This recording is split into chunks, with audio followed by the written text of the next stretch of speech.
Yes, my friend Sunny. So we are back and we are going to be talking about Florentino Perez today. First, I'm going to show off what Red Bull pitches as a healthy start on the day. This is not product placement because I'm not going to recommend this for anyone, for anything. I'm quite certain that if you leave something in here long enough, it's going to grow a tentacle or something. It's going to, some shit's going to happen. But I'm going to try to drink it because I'm thirsty and I need a little, rough energy.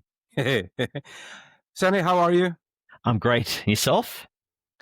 Yeah, I'm good. I'm one of the lucky ones in my experience or my world that gets to hunt. So I'm leaving tomorrow for 3 days, going moose hunting up in the mountains together with some friends. So yeah, we'll be out in the pitch black, having a fire, having a beer in the afternoon, and using the light to go out and hunt. I'm looking forward to that. That's going to be nice. Quick digression. What are you hunting for? This time it's moose or elk. Moose. It's basically it's in the deer family. So you have roe deer, white deer, muntjac, whitetail, and red deer, and many more. One of the bigger brothers is the elk, and we have elk and moose, and you have both elk and moose in Canada and Alaska. Those are bigger. This one looks like the Siberian elk, so it has the mule and the big flat horns, and yeah, it's quite tasty actually. No, we're hunting for fun, obviously, but still we are part of the what you call it, the public. It's a program to make sure that there's a healthy livestock of animals living in the wild. Yeah. You may not know this, but in Australia, kangaroos are quite a pest. So people often go shooting kangaroos, and kangaroo meat is really lovely. It's quite tender. It's a really beautiful meat to eat. Kangaroo meat. That sounds something like I wanna try that. I wanna taste it because it sounds good. Is it white or red? It's a red meat. The meat is red meat. Yeah. Okay. Yeah. Yeah. So we are going to talk about Florentino Perez today. And this one was my initiative. I didn't know too much about him, but he had this project, the Galacticos, for Real Madrid, and the idea was to bring together the best players in soccer or football in the world, and have them in the same team, and then help a couple of selected other teams in Europe do the same, but the Galacticos Real Madrid was supposed to be the flagship of everything, and that was his brainchild. And he came quite close to do it. So on top of your mind, Sonny, what do you think of Florentino Perez? He's got balls. This is a word that came up last time. Yeah. Right. For the lack of use of a better word, he's got courage coming out of his ears. I think just that whole ESL opportunity, which it failed, but I think it took a lot of courage to go down that route and try and make Real Madrid, into like an NFL club or an NBA club to really take it to the next level. Just a measurable amount of courage to do so. I'm just going to use 2 seconds to say that beside the Galacticos, which was the brainchild, he also was one of the frontrunners for an European Super League. That was what you referred to now. Correct, yeah. Backed by JP Morgan. It was supposed to be, like the NFL model and or the NBA or whatever. The idea was to allow the best clubs in Europe to play against each other over and over. That was the sporting side of it, the idea that the public would love it. The business side of it was quite a lot more sinister, because if you are going to make money on sports, you're going to have to make a profit somewhere. Now, in European sports, a club can use 80 to 95% of their total income on wages to the players. Now, that sounds like, a basic business decision. It's okay. You can live with it. Now, if you compare that to NFL or NBA, I think the cap is 45 or 50%. That means that if you own an NFL team, you can make a lot of money. Yeah. Now, if you own a European football team or handball team or basketball team, you won't make any money at all because all the money will go to the players. So yeah, they sold it as a sporting concept, but at the end of the day, it was all about making more money from the public. That was a discretion. I'm sorry. Yeah. But But I he agree was with you. He is ballsy. he's visionary. Mhm. To take Real Madrid, and a European football club, and turn it into a business, just like a Mhm. real business, like an enterprise where a lot of revenue came from merchandising, you attracting the right stars, your David Beckhams of the world. I mean, there's a huge notable marquee signings. But he also would go to the top of the tree, but also he'd gamble and bet on these younger 16, 17-year-olds. I have an explanation for that as well.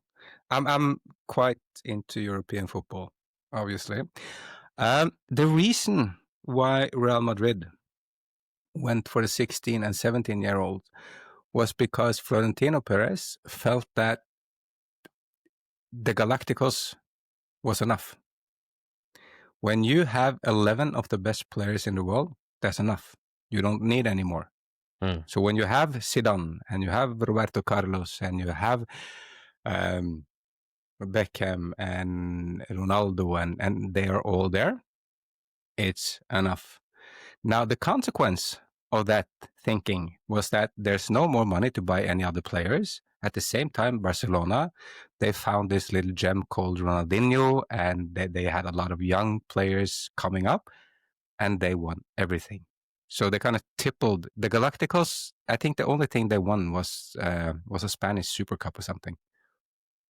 But yeah, Go step back for a second. yeah, You said 11 of the top players, right? And you're getting the cream of the crop. yeah, You're getting at the top echelon. There's no guarantee that they're going to work together. no, That's the thing. You may, on paper, it's going to work, right? Because they're your top 11 players in the world. But do they play together? Do they play as a team? Is there respect? Is there leadership? Is there accountability? A lot of questions.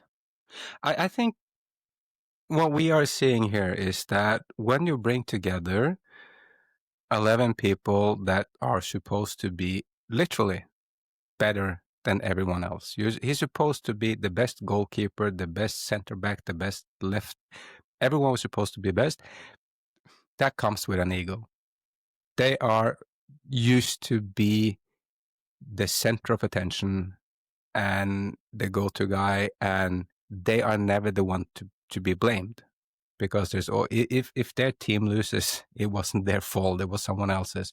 And now you have these 11 people working together and it didn't work.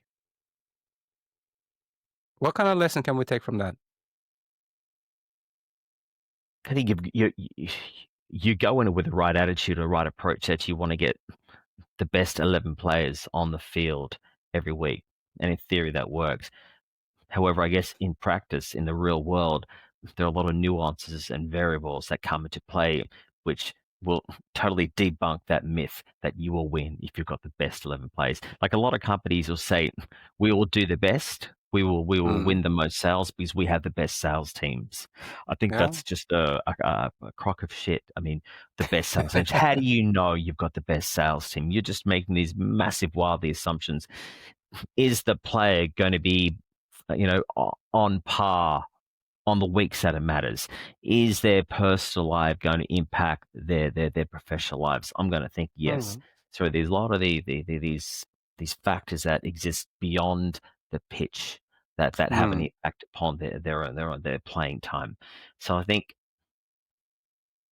it's just no guarantee. I think it sounds good in theory, but it's the real magic happens when you've got our ships sailing in the same direction. You've got people who are in it together. They're playing as a team, and they realize the bigger picture. And it's not just about the individual; it's the collective. Yeah, and can it be something like that? Let's say to win as a team, you need to make sure that well the team has to be better than its parts. Isn't that a way to say it? And you had like the great Michael Johnson, the Red Bull team of the 90s and stuff like that, where obviously they made each other better. But to make sure that you have a team that makes each other better, they have to be compatible. They have to have complementary skills. And, just cherry picking people based on their resume, who they are, is not necessarily something that's going to fit the system nor each other. Because I think Isn't it a little weird that a guy like Florentino Perez, which we have to bring some context to him as well, because he was the manager and the architect behind one of the biggest entrepreneurs in Europe by a milestone. It was an amazingly big and successful company. I don't know how many people they employed, but let's say it was a top 50 company in Europe the last 50 years, size-wise, which is quite amazing. So his capability to building teams, understanding structures, and these things is there's no need to question it. But somehow he didn't quite manage with Real Madrid. what do you think was missing?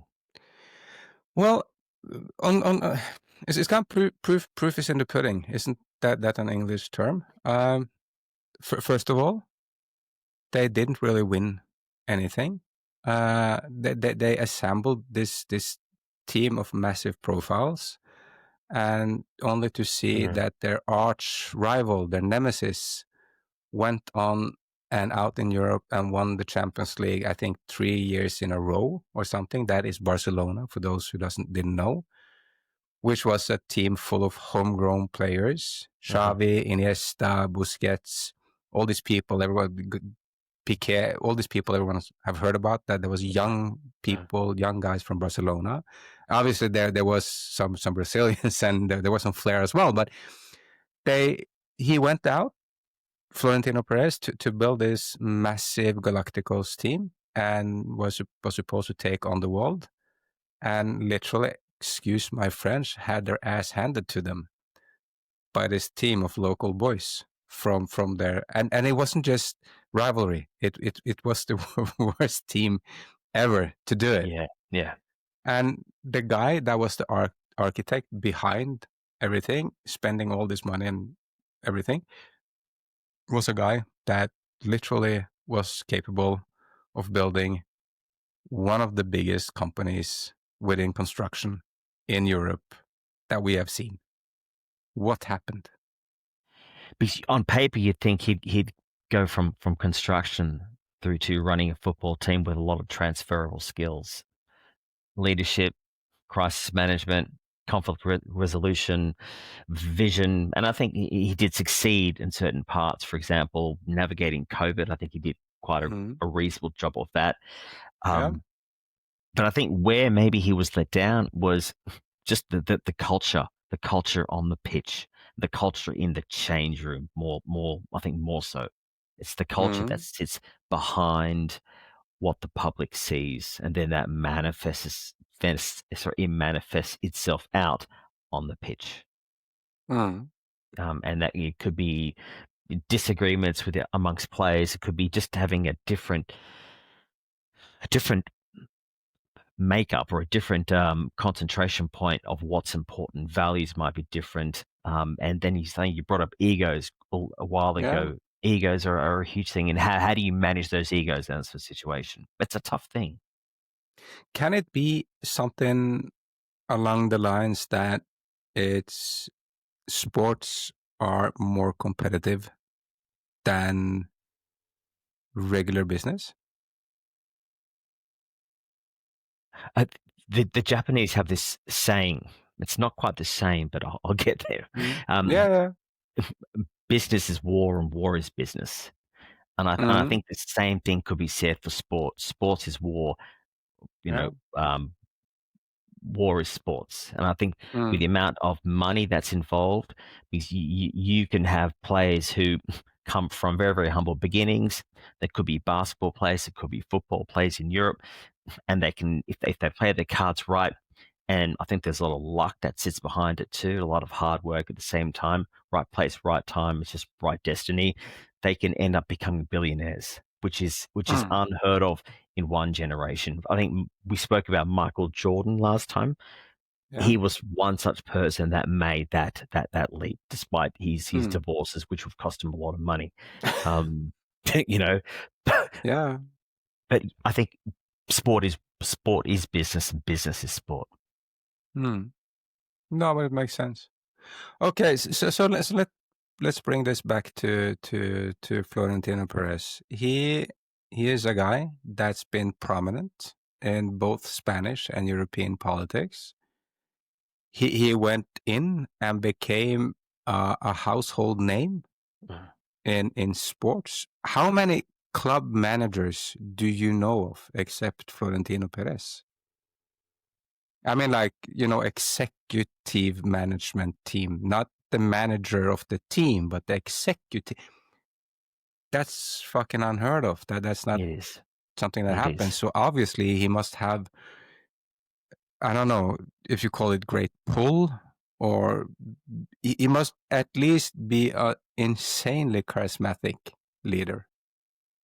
Yeah, I think part of it's charisma. I think it's just having making those right decisions and having the fortitude to stick it out, and at the same time having the flexibility to change if you see which way the wind is blowing. It's like Mike Tyson had this famous quote where he says, "What's your plan when you jump in the ring?" And he says, I think we may discuss this. I have a plan until I get punched in the face. It all Then changes everything. then. Yeah.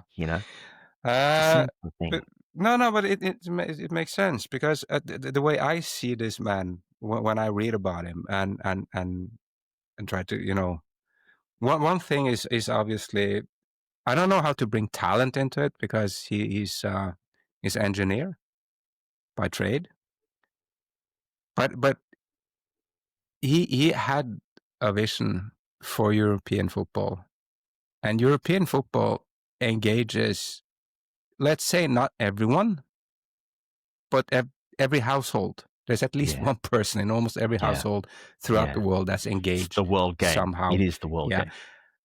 And he had the vision to go out and create the Galacticos. And although it wasn't a sporting massive success, it was an immense commercial success. Obviously, they made a lot of money. And he used that to almost be able to single-handedly, and I'm going to give him all that credit, to almost be able to pull out the biggest brands throughout Europe and set them into a competition of their own. How do you manage to do something like that? I mean, it's unheard of. What kind of person is able to do something like that? Being an engineer, he's obviously his background's in engineering, and it's construction company. I guess you're engaging your left brain, right? It's very, maybe it's left brain thinking, and maybe he is a left brain thinking person. So he's a visionary, methodical, he's rational. Things make sense. It's concentric movements forward, right? Things change. Okay, let's deviate to the right, and then we'll go forward. So I would imagine he would be engaging that side of his brain. At the same time, he's got to have people who will engage their right side of the brain. So your broader mind thinkers, your top line thinkers, and then together you've got a pretty powerful combination. May I just thought about something. Maybe his whole approach was just that. He was charismatic, a visionary, using one side of the brain, the logical. This is smart. The clubs make more money. The fans get the better players. and that was his side of it. And he completely forgot the other emotional part of it, the part where local clubs need to be able to hate each other. Manchester United needs to be able to hate Liverpool or Manchester City. Manchester City, Yeah. yeah. While as, so from his point of view, the logical case was that, okay, this is good for the clubs. This is good for the fans of the clubs. Okay, the clubs, they get to be the massive entities they are. They get to face each other on a regular basis. And the fans get to see the best clubs meet the best clubs. It's all logical. It just makes perfect sense. I get it as well if that's the only point of view. Now, when you bring in the fact that, okay, first of all, people in Manchester needs to be allowed to hate people from Liverpool. It's just the way it is. They've done that for a time. I think if you go back in time, you can see Leeds and United, they hate each other because the War of the Roses. That was 1,000 years ago. They still hate each other because of that. Okay. Yeah. And he miscalculated that one first. And then secondly, you need, if you support a smaller club, like a club in Norway or Sweden or Denmark or Belgium or the Netherlands, they were excluded totally. So all of a sudden, they weren't allowed to. I think, at least for now, we can at least conclude that he is charismatic because he has to be. And yeah, he is. Obviously, everyone that's seen an interview with him can see he is. And he's extremely logical and methodical and visionary. And I think those three traits, the methodical, visionary, logical, are extremely well developed in that man. Yeah, and to have this vision, you have to. It's not just about having a vision, I think, which is important. You do need to sell that vision. You need to convey and communicate and articulate that vision. And I think that's what he was able to do. Just articulate and project that That's vision. what I'm thinking when I say charismatic. He has to have the capability. And just to bring that into to the best diagram that we've been working on, we had the passion from Warren Buffett, which obviously, we do know he knows a lot more, but we had passion. What we can see from Florentino Perez is that he is extremely strong on logic, basically understanding how things are connected and working together, because you can't have a vision like his unless you really understood football and you really understood business. So he is knowledgeable as fuck as well. Sorry, my French. I think he's operating on a different level. It's almost like he sees the plays a couple of years in advance. So I think he kind of predicts where it's going. He can see where it's going, and he gets there before most of the other people get there. I think that's really what he's done with Real Madrid, and other clubs have played catch up to get to that high level of echelon. And that will play right into the success he's had in business as well. It just makes sense. It kind of falls on the same. Yeah, and he's also had some personal tragedy as well. I think with family members as well. I think he's had some very sad premature deaths from my understanding of him as well. So he would have had a lot of challenging situations to deal with along the way. It's not just about business. We will bring our personal life to work. That is the nature of human being, right? So I think it's important just to acknowledge that. And but you could probably bring that into who you are and develop us as well. I do get that if you have a lot of personal tragedy in your life, that it's easier to focus and keep developing the logical the rationale side of things, if for no other reason to suppress tragedy. It can be a dangerous thing, though, right? To suppress tragedy. No, no worries. And no, but because to me, it's still like, okay, so first, it still baffles me that he, with his experience, didn't see the fight back and the backlash that came. I'm just surprised because he has so many good advisors. But on the other hand, he managed to convince JP Morgan to invest a couple of $1 billion into it. So yeah, back to charismatic. I want to start honing in on some sort of conclusion. My take, based on what we've been talking about, and I think this is mutual. He to be successful like Florentino Perez, charisma is an important trait. To be a visionary, but to be a logical visionary. By logical visionary, I mean he's a visionary based on his knowledge and his understanding of how things works. And those two traits, the charisma and the logical visionary, has made him an incredible force in Europe in the last, 20 years, more or less. Yeah. You would have had to have a lot of belief backed up within that vision and that logic, particularly when those people around you disagree with you. And that takes a lot of courage just to be so resolute, and you can never be 100% sure that you are correct. However, I think there's no substitute for a person who stands for something. A lot of people in the world don't stand for anything, as I observe.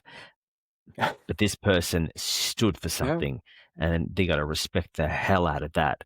And with that comes a lot of backlash, a lot of questions along the way, which naturally would make you question your own self. But he kept bring on going. that into? I had a conversation with our friend Dr. Hatim, and we spoke about Tony Robbins. Yeah, and this is what you just brought up. Is literally the first sentence in the first page in the first book in the Tony Robbins manual. Make a decision. With making a decision is like, okay, this is what I want to do, and may the chips fall as they may. Yeah. So when he says make a decision, it's not like, okay, this is something I want to do. It's more like, this is something I'm going to do. And I'll suffer the consequences, good or bad, following through. And so, yeah, that's the first really good red thread. Yeah. Between even if make a decision, even if it's wrong, just make a decision and stand for it. And you'll learn if it's right very, very fast. And he says that, and this is so fun to hear you say it, because I don't know if you read Tony Robbins, but a little bit, what he falls back on is that when you make the one decision, just learn how to make decisions, because as you move along making decisions, as you go forward, you'll be better at it. It's like with everything else. You'll be better to make decisions based on conscious and subconscious data. So, and as soon as you make a decision, okay, the next step is to take action. And when you take action, and this is the fun part, because here's a lot of people, but what kind of action? No, just take action. Do something. Yeah, just move. Just move. Yeah, just move.